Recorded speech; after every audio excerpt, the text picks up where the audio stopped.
นี่พี่น้องอีแม่มาแต่ป่าพี่น้องเอ้ยหิวข้าวแล้วนี่จะได้หิวข้าวแห้งบ่กินกับยังกินกิน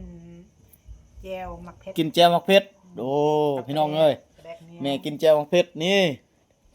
ลูกอาเมียนแล้วนี่อยู่ในตู้เย็นพี่น้องนี่ลูกอาเมียนให้แม่แล้วนี่พี่น้องใช่แหละ นี่นี่พี่น้องตับหมูอีแม่บ่าวสิเทียนอาเมียนให้แม่เนาะพี่น้องเนาะนี่ให้แม่กินพี่น้องเอ้ยนี่ นี่ของอร่อย ของแซ่บพี่น้อง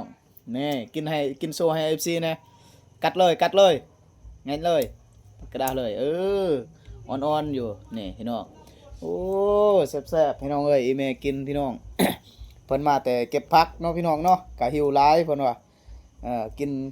จำกับมักเพชรพี่น้องนี่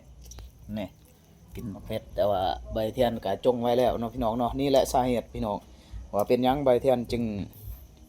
จงไว้เนาะย้อนเพื่อว่าอีแม่มาแล้วก็เพิ่นก็หิวพี่น้องก็หิวเลยเนาะเพิ่นก็อยากกินโลดพี่น้อง นี่แหละความฮักของลูกต่อแม่เนาะพี่น้องเนาะเวลาแม่ไปไสกินอีหยังก็ต้องจงพี่น้องแล้วเพิ่นกลับมาแล้วก็เพิ่นก็สิได้กินเนาะพี่น้องเนาะนี่แซ่บบ่แม่แซ่บแซ่บยกโป้ให้ลูกหลานแน่เออ